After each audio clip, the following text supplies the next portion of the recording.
ලොකු හීන තිබුණේ සතුට උපරිමයෙන් තිබුණ තැන. ඒ පාඩම කියලා දුන්නේ අපේ තාත්තා.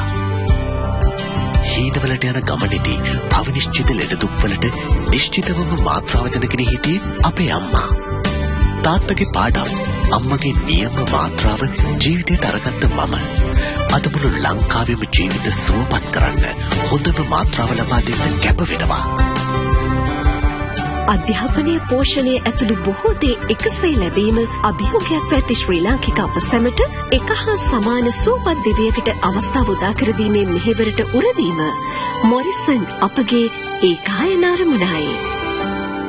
ආයුබෝවන් සුබ දවසක් කියලා සේදමාවතට අද දවසේදී සුපුරුදු පරිදි ලෙන්ගතුකමින් ඔබව පිළිගන්නවා. ඉතින් අද දවසේ අපි කතා කරන්නට සූදානම් වන්නේ සෑමදාම සුපුරුදු විදිහටම අපි කතා කරන සුවිශේෂී මාතෘකාවක් පිළිබඳව. ඉතින් අද අපි කතා කරන්නේ ලංකාවේ ඖෂධ නිෂ්පාදනය කරන 100%ක් දේශීය සමාගමක් වන මොරිසන් සමාගම පිළිබඳව.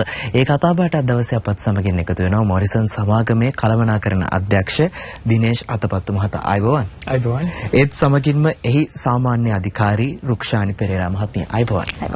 දිනේෂ් මහත්මයා මම අහන්න කැමති දැන් ලංකාවේ ඖෂධ නිෂ්පාදනය කිව්වම අපිට ඒක නිකන් සාමාන්‍යයෙන් හිතෙන්නේ විරල කාරණයක්. ලංකාවේ එහෙම කෙරෙන්නේ නැහැ වගේ.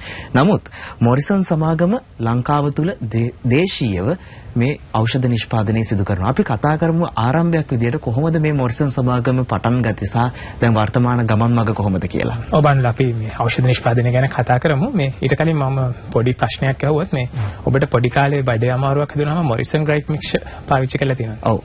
මම හිතන්නේ මේ ප්‍රේක්ෂකයින්ටත් ඒක මේ ගොඩක් සමීප ඇති. මොරිසන් සමාගම ගොඩක් වෙලාවට පාරිභෝගිකයෝ හඳුනන්නේ මොරිසන් ග්‍රයිට් මික්ස්චර් එහෙම නැත්නම් ලැක්ටෝකලමයින් හදන සමාගම විදියට.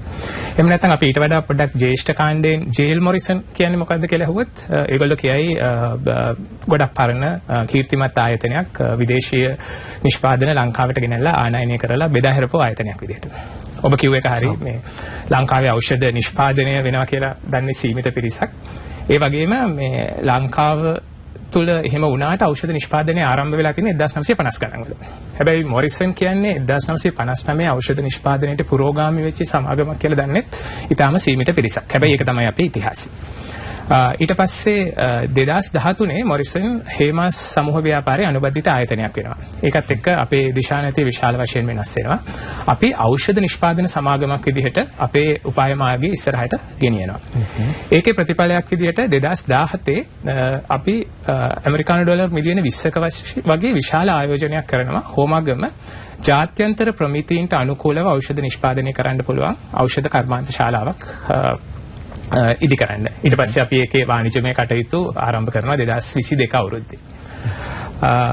අපි ඒක තමයි ආයතනයේ ප්‍රගතිය ගැන කියන්නේ. අපි ඒක පොඩ්ඩක් නවත්තලා මම ඔබේ අවධානය යොමු කරොත් ශ්‍රී ලාංකිකයින් විදිහට අපිට තියෙන ප්‍රධානම සෞඛ්‍ය ගැටලුවක් ගැන මම හිතන්නේ ගොඩක් ප්‍රේක්ෂකයින්ගේ තොලුවට බෝනවන රෝග සම්බන්ධයෙන් තියෙන ප්‍රශ්නේ. මම හිතන්නේ මේ සම්බන්ධයෙන් සංඛ්‍යා ලේඛන විශාල වශයෙන් තියෙනවා. මේ ඔක්කොම සංක්ෂිප්ත කරලා ගත්තොත් මට හිතෙන්නේ ලංකාවේ අඩුම වශයෙන් 25%ක් වත් ජනගහනයේ බෝනවන රෝග ගත්තාම දියවැඩියාව වෙන්න පුළුවන්, අධික රුධිර පීඩනය වෙන්න පුළුවන්, හෘද රෝග වෙන්න පුළුවන්. ඒකත් එක්ක ස්ට්‍රගල් කරනවා. මම හිතන්නේ අපි හැමෝටම අපේ සමීපතේ මේක ඉන්න පුළුවන් මේ වගේ ප්‍රශ්නත් එක්ක ඉන්න. ඉතින් මේ බෝරෝ නොවන රෝගවලට නව ඖෂධ ලෝකෙ නිපද වෙනවා. හැබැයි මේ වගේ මිල ගණන් මේවා ලංකාවටත් එනවා. මේ වගේ මිල ගණන් සමහර වෙලාවට අධිකයි. ඒ හින්දා මේ සාමාන්‍ය ජනතාවට මේක පාවිච්චි කරන්න අපහසුතාවයක් තියෙනවා. ඉතින් මොරිසන් අපි අපේ නව ඖෂධ නිෂ්පාදනාගාරය ඉදි කරාට පස්සේ අපි දැක්ක අපිට අවස්ථාවක් තියෙනවා. ඒ ලෝකේ නිපද වෙන නව ඖෂධ ලංකාව තුල ජාත්‍යන්තර ප්‍රමිතීන්ට අනුකූලව නිපදවලා ඒක අපේ පාරිභෝගිකයින්ට ලබා දෙන්න පුළුවන්. එහෙනම් අපේ ව්‍යාපාර ඒ අරමුණ අපි හදාගත්ත මේකින් ප්‍රීමියම් හෙල්ත් කෙයාර් ඇෆෝඩබල්. එහෙම නැත්නම් ප්‍රමිතිගත ඖෂධ සහනදායී මිලට ලබා දීම කියලා. ඒක අනුව තමයි අපේ ඉදිරි ව්‍යාපාර කටයුතු කරගෙන යන්නේ. එතකොට මම මේක පොඩි උදාහරණයකින් පැහැදිලි කරොත් එම්පග්ලිපසින් කියලා කියන්නේ දියවැඩියාවට ලෝකේ භාවිතා වෙන අලුත්ම ඖෂධයක්. ඒක විශේෂඥයෝ කියන විදිහට ඒකේ රුධිරයේ තියෙන සීනි පාලන මට්ටම ගොඩක් පල්ලෙහා දාන්න පුළුවන්. ඒත් එක්කම ඒක හෘද රෝග සහ වකුගඩු වල හොඳ ප්‍රතිඵල ගෙන දෙන ඖෂධයක්. ඉතින් අපිට පුළුවන් වුණා මේ ඖෂධය ලංකාවේ නිෂ්පාදනය කරලා අවුරුදු 4කට කලින් ඒක ලංකාවේ වෙළඳපොළට හඳුන්වලා දෙන්න එවකට තිබ්බ මිල ගණන් වලට 50% විතර අඩු වෙනවා. මම හිතන්නේ ඒක ඖෂධ ශාස්ත්‍රීය විශාල විප්ලවයකට සිදු වුණා ඒකත් එක්ක. ඉතින් මේ වගේ කටයුතුත් එක්ක තමයි අපේ ඉදිරි අනාගත කටයුතු අපි කරගෙන යන්න බලාපොරොත්තු වෙන්නේ. ප්‍රමිතිගත ඖෂධ සහනදායී මිලට කියන තේමාව රැගෙන මොරිසන් සමාගම මේ විදිහට ලංකාව තුළ ඖෂධ නිෂ්පාදනය සිදු කරනකොට මම රුක්ෂානිගෙන් අහන්න කැමතියි. දැන් බොහෝ විට අපිට ප්‍රවෘත්ති තුලින් හෝ සමාජ මාධ්‍ය තුල අපිට අහන්න ලැබෙන දෙයක් තමයි ඖෂධවල ගුණාත්මක භාවය සම්බන්ධයෙන් තියෙන ගැටලු. නමුත් මේ ගැටලු මගහරවාගෙන මොරිසන් සමාගම කොහොමද මේ ගුණාත්මක ඖෂධ වෙළඳපොළට ලබා දෙන්නේ කියන එකත් අපි කතා කරමු. මම හිතන්නේ මේ ඖෂධ කියන්නේ මෑත කාලිනව පුවත් මවපු ශාස්ත්‍රයක්. ඔව්. එතකොට ඒක අර මාෆියාවක් කියලාත් ගොඩක් වෙලාවට හඳුන්වනවානේ. ඔව්. ගෝලියවත් ලංකාවෙත් දෙකේම. එතකොට අපි හිතන්නේ මේක අර මාෆියාවක් වෙන්න කිසිසේත්ම ඕන ශාස්ත්‍රයක් නෙමෙයි. මොකද මේකේ අර හරි පුද්ගලයන් ඇවිල්ලා ඒකේ හරි විදිහට කටයුතු කරනවා නම් කිසිසේත්ම එහෙම වෙන්න ඕනේ නැහැ. මොකද මේකේ ප්‍රොඩක්ට් එක ගත්තොත් ඖෂධයක්. ඒ කියන්නේ බෙහෙතක් නේ. එතකොට අපි හැමෝම අර අසරණ වෙච්ච වෙලාවක තමයි බෙහෙතක් ඕන වෙන්නේ.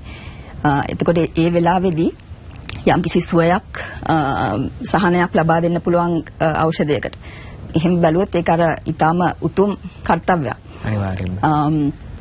එතකොට එහෙම ක්ෂේත්‍රයක් අපි හිතන්නේ අර හුදෙක් අර ව්‍යාපාරයකට එහා ගිය වගකීමක් විදිහට තමයි අපි සලකන්නේ.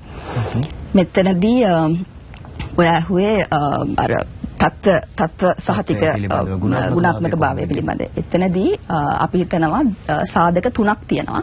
ඒ සාධක තුනම සපුරා ගන්න පුළුවන් නම් අපිට ගුණාත්මක ඖෂධයක් වෙළඳපොළ නිෂ්පාදනය කළ දෙන්න පුළුවන්. ඒ සාධක තුන ගත්තොත් පළවෙනිම එක තමයි අපි කියන්නේ මේ නිවැරදි යටිතල පහසුකම් සුදුසු යටිතල පහසුකම් කියන්නේ ෆැක්ටරි එකක්. දැන් මොරිසන් අපි ගත්තොත් අපේ හෝමගම තියෙන නවීනතම ඖෂධ නිෂ්පාදනාගාරය තමයි මේක සිදු වෙන්නේ. එතකොට නවතම යන්ත්‍ර සූත්‍ර වලට අනුකූලව EU GMP specifications වලට අනුව තමයි අපේ ෆැක්ටරි එක හදලා තියෙන්නේ. සහ ඒ මොනවාද minimum human interaction. ඒ කියන්නේ human interaction බොහොම අවම කරලා cross contamination නැති තාක් අඩු කරලා තමයි මේ ෆැසිලිටි එක හදලා තියෙන්නේ. එතකොට මම හිතන්නේ පළවෙනි කාරණේ අපි සපුරලා තියෙනවා. දෙවෙනියට ගත්තොත් මෙතන අර මේ ඖෂධ කියන්නේ බොහොම සූක්ෂම සහ සංකීර්ණ නිෂ්පාදනයක්. එතකොට එතනදී ඒ අවශ්‍ය තාක්ෂණික දැනුම අපිට තියනවාද කියන එක. සහ ඒ ඉසි ක්‍රියාපටිපාටිට අනුව ඒ නිෂ්පාදන ක්‍රියාවලිය වෙනවද කියන එක. එතනදී අර දැන් ලංකාවේ හදපු දෙයක් කිව්වම අපිට අර තියෙනවානේ පොඩි නෙගටිව් බයක් තියෙනවා මේක හොඳම දේද කියන දේ. ඒකේ හිතන අපි මොකක් හරි කොනක් ඇති උතන කියලා. මේ සහ මේක ඖෂධ කිව්වම මම හිතන්නේ බය තව දෙගුණ තෙගුණ වෙනවා. මොකද මේ කවුරුත් කැමති නැහැ කිසිම අවදානමක් ගන්න. එතනදී අපි දැන් වෙළඳපොළට හඳුන්වලා දෙන්නේ අර දිනේෂ් කිව්වා වගේ බෝනවන රෝග වලට තියෙන නවතම ගෝලියව තියෙන නවතම ඖෂධ. එතකොට එතනදී ඒ ටෙක්නිකල් නෝ හව් එක අපිට නැති තැන්වලදී අපි කරන්නේ විදේශීය contract research organizations කියලා තියෙනවා. ඒවත් එක්ක අපේ partnerships එක්ක එකතු වෙලා ඒ ටෙක්නිකල් නෝ හව් එක අපි උකහාගෙන ට්‍රාන්ස්ෆර් කරගන්නවා අපේ ලංකාවට.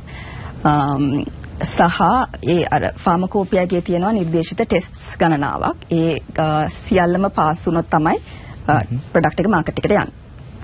දැන් ඔය පළවෙනි හා දෙවෙනි කාරණා දෙක මම හිතන්නේ ඒකට ලොකු පිටවයක් යනවා සහ දීර්ඝකාලීන ඉන්වෙස්ට්මන්ට්ස් මේවා. ඒ වුණාට යමෙක්ට ඕනේ නම් මේ දෙක කරගන්න පුළුවන්. අවශ්‍ය අර මූල්‍යමය ශක්තිය තියෙනවා නම්. මෙතනදී මම හිතන්නේ සුවිශේෂීම කාරණේ වෙන්නේ තුන්වෙනි සාධකය. ඒක තමයි හෘද සාක්ෂියට ගඟව කටයුතු කිරීම.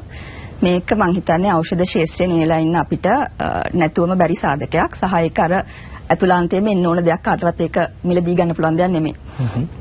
එතකොට එතනදී මොරිසන් අපේ වැලියු චේන් එක ගත්තම ඒකේ මුල සිට අග දක්වා. ඒ කියන්නේ අමුද්‍රව්‍ය තෝරා ගන්න තැන සිට ප්‍රොඩක්ට් එක වෛද්‍යවරුන්ට ප්‍රොමෝට් කරලා ડોක්ටර්ට මේ පේෂන්ට් යන තාක්කල් සියලු ක්‍රියාවලිය ඉතා සත්භාවයෙන් සිදු කරනවා. මේක අපි කියනවා අපේ උඩුගම් බලා යන ගමනක් අපේ ජර්නි අප්ස්ට්‍රීම් කියලා. මේ කතාබහට එක්ව ඔබ දෙදෙනාටම බෙහෙවින්ම ස්තුතිවන්ත වෙනවා. රැඳෙන්න ටීවී දරන සමග. අධ්‍යාපනය පෝෂණය ඇතුළු බොහෝ දේ එකසේ ලැබීම අභියෝගයක් පැති ශ්‍රී ලාංකික අප සැමට එක හා සමාන සුවපත් දිවියකට අවස්ථාව උදා කර දීමේ මෙහෙවරට උරදීම මොරිසන් අපගේ ඒකායන අරමුණයි.